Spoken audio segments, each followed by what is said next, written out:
When I was in 8th grade, I had one of those extraordinary teachers who always went the extra mile when teaching his students. He went way beyond the curriculum and always tried to encourage us to be better human beings. He said he lived by this motto and he wanted us to live by it too. He said, leave everything better than you found it, whether that's the table you eat lunch at, or the park where the table is, or the person that you eat the lunch with. He always inspired us to be the best that we could be, and I always appreciated him and remembered this quote. 1 year later, when I was a freshman in high school, I noticed a kid in some of my classes named John. He was a boy that was often pretty quiet and would keep to himself. I started to notice that his clothes never quite fit. They were either too small or too big. He was really thin and he was really shy, and a lot of people would make fun of him for it. Remembering that quote, I walked up to him one day and introduced myself and started becoming friends with him. I just wanted to see if there was anything that I could do to make school easier for him. One day, he started to open up to me about the struggles in his life and in his family. He said his father was rude and horrible to him and his siblings. He said they were facing a lot of financial struggles and that he didn't know what he was going to do. A few weeks later, he messaged me on Facebook again, and it's a conversation that I don't think I could ever forget. He told me that all of the struggles were becoming too much and that he couldn't do it anymore and that he just wanted to end it all. But he didn't. Instead, he came and he talked to me about it, and he let me talk him out of doing anything before it was too late. And because of that, I know that there are his little siblings running around who get to come home every day and give him a hug and depend on him because he's still here to see them. When I was in middle school, I went through a lot of what he did in regards to the bullying and feeling depressed, and every time that I started to feel that way, I always had a group of friends that I could rely on to pull me back from it. And I don't know what I would have done without them.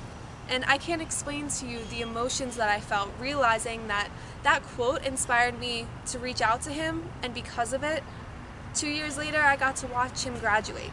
I watched him walk across the stage smiling, and I watched him leave and take pictures with his friends, so proud of everything that he was able to accomplish. Whenever I feel like I'm struggling, I like to think of the little moments in life. I believe that life is just an ongoing, constant flow of all these little moments, some that we wish we could hold on to forever, and some that we wish we could forget. I want to think of both whenever I'm struggling.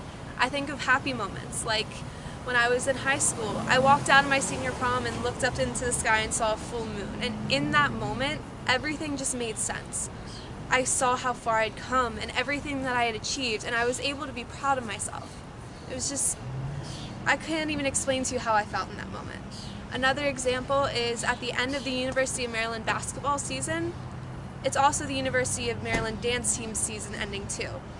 And after the game, all of my teammates were walking around crying and holding on to both each other in that moment. And I was able to look around and realize how blessed I am to have been able to be a part of both that team and both of the lives of all of those girls that I've grown to care about more than anything.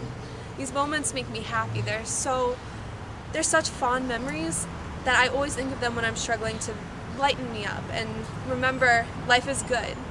I also think of the negative moments. I think of the time when I found out that the grandma who I had been resenting and ignoring for so many months had passed away, and I would never have the ability to tell her that I didn't mean it and that I loved her. I think of the negative moments as inspiration because I know that I've been there and I've been able to come out of it. And because I was able to come out of it, I was able to experience all the happy moments too. There are two different sayings that all my coaches told me time and time again, and that I would go on to repeat every time I teach. The first one was leave it all on the floor. My coaches always said that if you were going to go out onto a stage and perform in front of an audience, that you better walk off that stage knowing there's nothing else you could have possibly done to make that any better. And I carry that into life because if you're going to dedicate time and commit to something, you should walk away with that feeling too. You shouldn't be wondering, oh, I wish I had done this, or is there anything I could have done to make it better? You should know. And the second quote that I always think about is YINDA. It's an acronym that stands for You Never Dance Alone. When I was first introduced to YINDA, I thought my instructors were just telling me that I had a whole team depending on me not to make any mistakes when I walked out onto a stage. It wasn't until I received a card from a dear friend when I was going through a rough time that I really understood what YINDA meant. I was struggling and she knew it. And she wrote me this beautiful card about how much she loved me and supported me, and she signed it Yinda. And in that moment I realized that it wasn't about dance. It wasn't about everyone depending on me. It was that whenever I did make a mistake, I had people to depend on. And I know that not everyone is a dancer and not everyone has a team that tells them Yinda all the time, but Yinda is in everybody's life, whether it's your friends, it's your families, or it's strangers that you don't know who are going through the same struggles that you are. You're never alone. Don't strive for perfection. There's never going to come an age where you know everything there is to know, or you're beyond the ability of making a mistake. It just doesn't happen. Perfection is unattainable. So don't strive for it. Instead, strive for growth. Think about all the experiences you have in your life, the ones that you've already been through and the ones you're about to go through, and see what you can learn from them. Because in the end, the mistakes that you make are nowhere near as significant as what you learn from them.